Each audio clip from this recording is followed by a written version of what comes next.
Public relations, advertising, marketing এই শব্দগুলো আমরা তো প্রায়ই শুনি, তাই না? কিন্তু কোনটা আসলে কি আর কিভাবে কাজ করে তা নিয়ে কিন্তু প্রায়ই একটা জট লেগে যায়।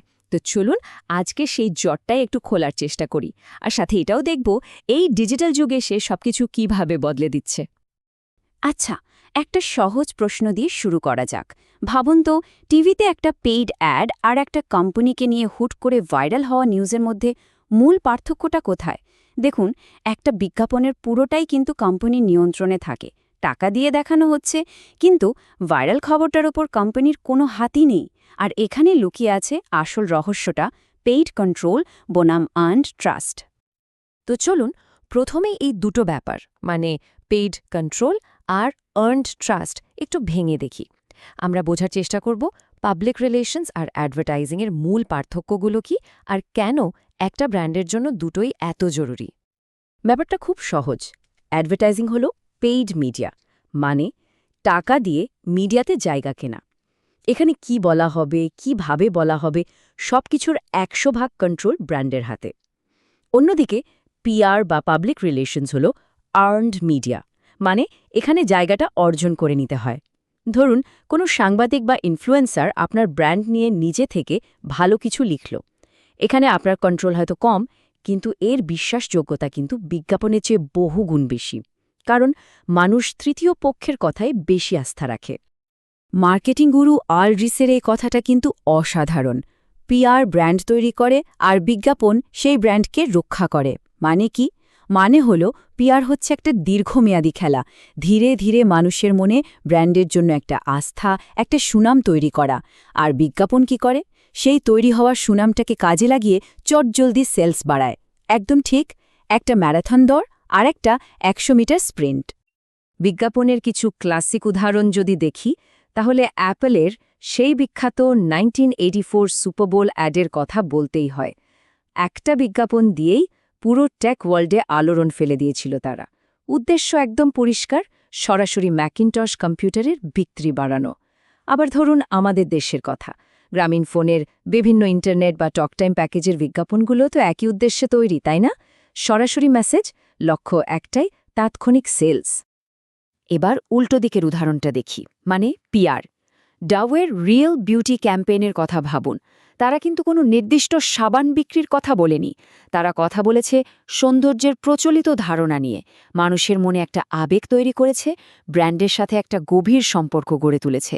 কিংবা ধরুন আমাদের দেশের আরএফএল গ্রুপ, তারা যখন হাজার হাজার রিকশার হুডে মুক্তিযুদ্ধের গল্প আঁকে, তখন তারা কোনো প্লাস্টিকের চেয়ার বিক্রি করছে না, বরং দেশের মানুষের মনে ব্র্যান্ডের জন্য একটা শ্রদ্ধা আর ভালোবাসা তৈরি করছে। এটাই পিআরের শক্তি।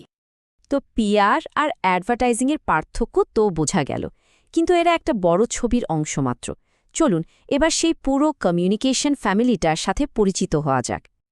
এই পুরো ব্যাপারটাকে বোঝার সবচেয়ে সহজ উপায় হল মার্কেটিংকে একটা বিশাল ছাতা হিসাবে ভাবা, আর সেই ছাতার নিচে পিআর, অ্যাডভার্টাইজিং, সেলস সবাই মিলিমিশে থাকে। মার্কেটিং হলো বস, বাকিরা তার টিমের মেম্বার।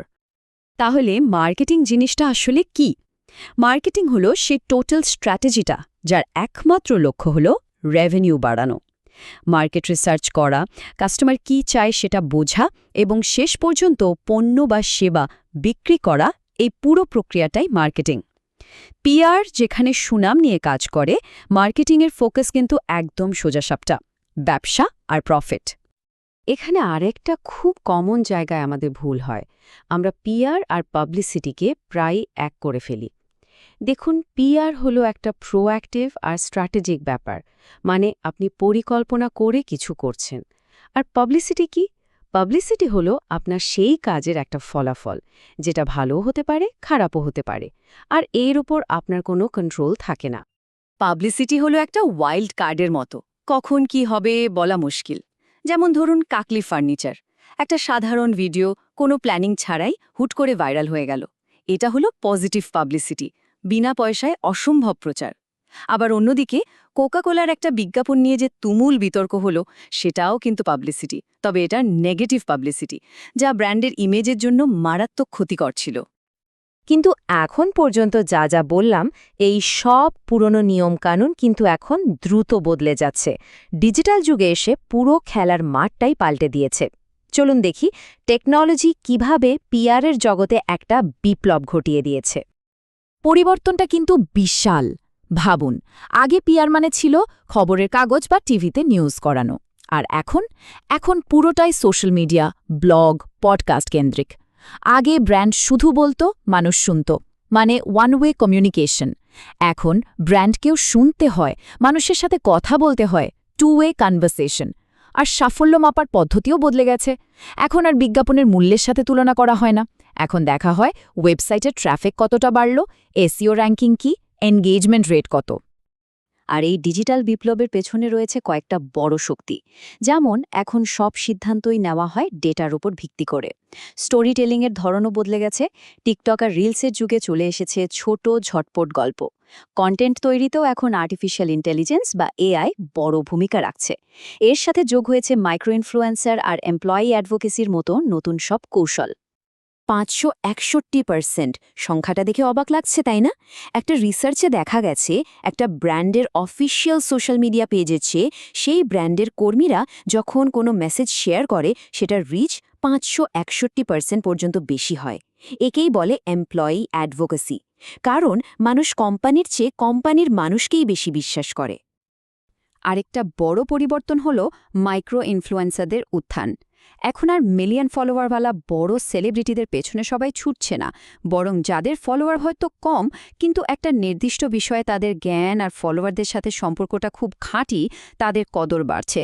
কারণ তাদের কথায় একটা সততা থাকে, আর তার ফলও হাতে নাতে পাওয়া যায়। তাদের এঙ্গেজমেন্ট রেট বড় ইনফ্লুয়েন্সারদের চেয়ে 60% পর্যন্ত বেশি হতে পারে।